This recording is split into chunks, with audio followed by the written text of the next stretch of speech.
आकाशवाणी मध्य प्रदेश से प्रस्तुत हैं प्रादेशिक समाचार।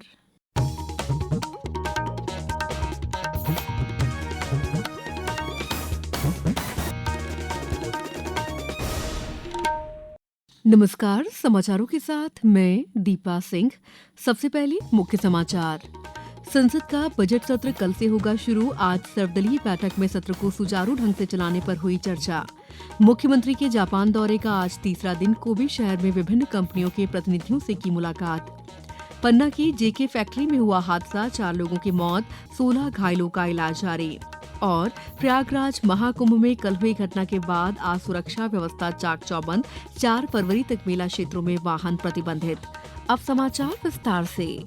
संसद का बजट सत्र कल से शुरू हो रहा है। इससे पहले आज सर्वदलीय बैठक बुलाई गई। बैठक के बाद संसदीय कार्य मंत्री किरेन रिजिजू ने बताया कि राष्ट्रपति द्रौपदी मुर्मू बजट सत्र के पहले दिन कल संसद के दोनों सदनों को संयुक्त रूप से संबोधित करेंगे। इसके बाद आर्थिक सर्वेक्षण पेश किया जाएगा।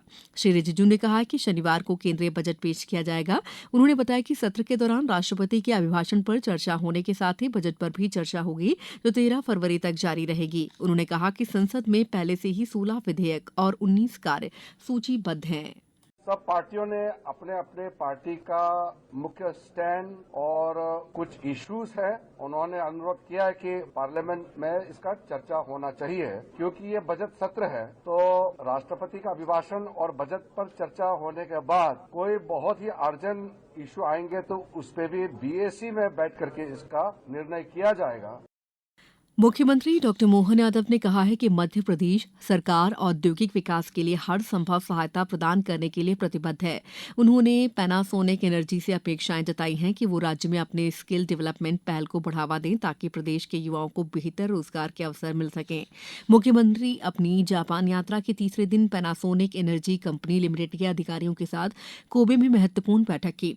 मुख्यमंत्री ने सिस्मैक्स कॉर्पोरेशन सोल्यूशन सेंटर का भी दौरा किया। उन्होंने मेडिकल टेक्नोलॉजी और जीवन विज्ञान क्षेत्र में निवेश की संभावनाओं पर चर्चा की।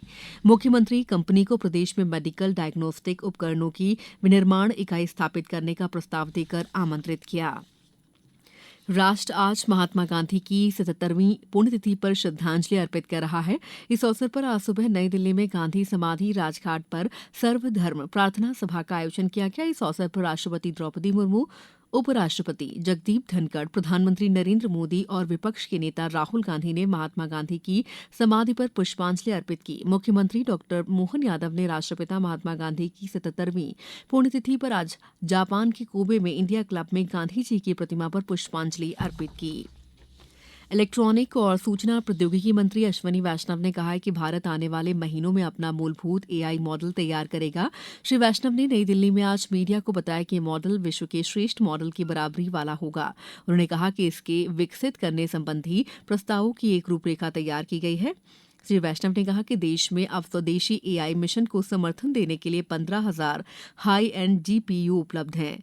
डीप सीक की प्राइवेसी से संबंधित चिंताओं को लेकर श्री वैष्णव ने बताया कि इससे संबंधित जानकारी भारतीय सर्वर पर बहुत जल्द उपलब्ध होगी। खाद्य नागरिक आपूर्ति और उपभोक्ता संरक्षण मंत्री गोविंद सिंह राजपूत ने बताया कि गेहूं उपार्जन के लिए किसान 31 मार्च तक पंजीयन करा सकते हैं। उन्होंने बताया कि वर्ष 2025-26 के लिए गेहूं का न्यूनतम समर्थन मूल्य 2,425 रुपये घोषित किया गया है। ये गत वर्ष से 150 रुपये अधिक है। मंत्री श्री राजपूत ने किसानों से आग्रह किया है कि गेहूं की बिक्री के लिए समय सीमा में पंजीयन जरूर कराएं। अभी तक किसानों द्वारा गेहूं के समर्थन मूल्य पर बिक्री के लिए ऑनलाइन पंजीयन किया जा रहा है। अभी तक 28,677 किसानों ने पंजीयन कराया है। सबसे अधिक पंजीयन जिला सीहोर में 6,122 किया गया है। समाचारों में वक्त है ब्रेक का। ये समाचार आप आकाशवाणी मध्य प्रदेश से सुन रहे हैं। ये समाचार बुलेटिन YouTube पर Madhya Pradesh news all India radio channel पर और फेसबुक साथ ही एक्स प्लेटफॉर्म पर AIR न्यूज भोपाल पेज पर सुने जा सकते हैं। इसके अलावा आप हमारी वेबसाइट newsonair.gov.in पर अथवा न्यूज ऑन AIR ऐप पर भी समाचार सुन सकते हैं। पन्ना जिले के पुरेना स्थित जेके सेम फैक्ट्री में उस वक्त बड़ा हादसा हो गया जब एक निर्माणाधीन बिल्डिंग का स्लैब ढहने से घटना में 4 लोगों की मौत हो गई और 16 लोग घायल हो गए।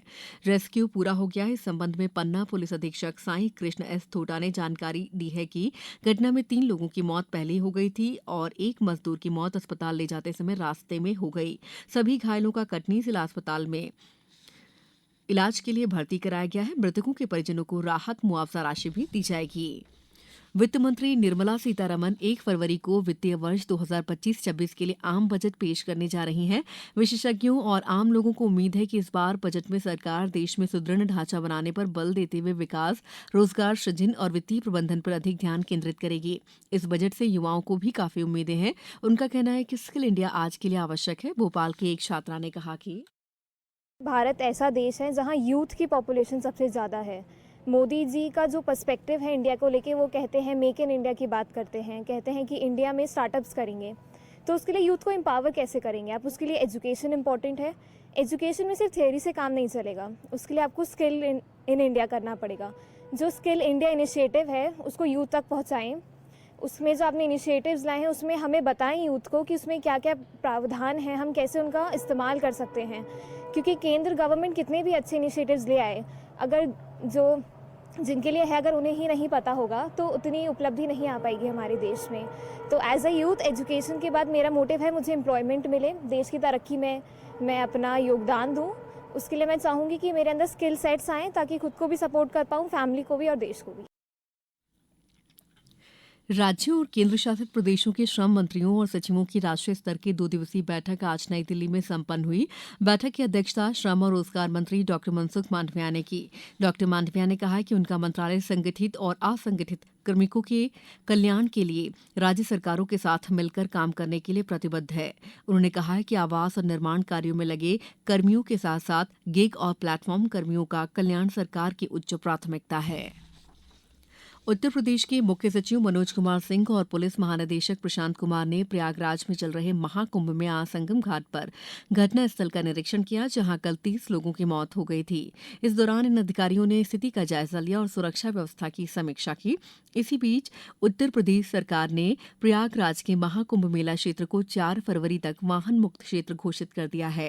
ये निर्णय श्रद्धालुओं की सुरक्षा और यातायात प्रबंध तथा भीड़ को नियंत्रित करने के लिए लिया गया है।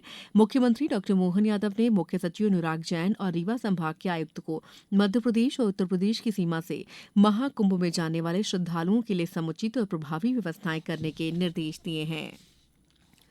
शहडोल जिले में प्रधानमंत्री के लोकप्रिय कार्यक्रम परीक्षा पे चर्चा के लिए अब तक 53,000 से अधिक छात्र छात्राओं और शिक्षकों ने अपना पंजीयन कराया है। फरवरी महीने के पहले सप्ताह में इस कार्यक्रम का आयोजन होना है। इसके लिए आवश्यक व्यवस्था बनाई जा रही है। नई दिल्ली विश्व पुस्तक मेला 2025 दिल्ली के भारत मंडपम में 1 फरवरी से शुरू होगा। इस वर्ष मेले का विषय है हम भारत के लोग। 9 दिवसीय मेले का उद्घाटन राष्ट्रपति द्रौपदी मुर्मू करेंगे। अब कुछ समाचार संक्षेप में। खंडवा में लेखक और पत्रकार पंडित माखनलाल चतुर्वेदी की पुण्यतिथि के अवसर पर आज स्मरण कार्यक्रम का आयोजन किया गया, जिसमें साहित्यकार गोविंद शर्मा सहित कई पत्रकार साहित्यकार उपस्थित थे। शिवपुरी में नवीन परिसीमन के अंतर्गत जिला, अनुभाग, तहसील, जनपद पंचायत, नगरीय निकायों की सीमाओं में होने वाले परिवर्तन के संबंध में सुझाव के लिए आज जनप्रतिनिधियों के साथ बैठक की गई। नीमच जिला मुख्यालय के समीपस्थ आयुष ग्राम दलावदा में आज आयुष चिकित्सा शिविर आयोजित किया गया। झाबुआ में राष्ट्रपिता महात्मा गांधी की पुण्यतिथि स्पर्श कुष्ठ जागरूकता अभियान के रूप में मनाई गई। वहीं श्योपुर में राष्ट्रपिता महात्मा गांधी की पुण्यतिथि के अवसर पर नागरिकों द्वारा गांधी पार्क से प्रातः प्रभात फेरी निकाले गए, जिसमें बापू के प्रिय भजनों का गायन किया गया। और शहीद भवन के अवसर पर स्वतंत्रता संग्राम के वीर सेनानियों को श्रद्धांजलि अर्पित करने हेतु गुना पुलिस लाइन परिसर में श्रद्धांजलि सभा आयोजित की गई। इस बुलेटिन में इतना ही। नमस्कार।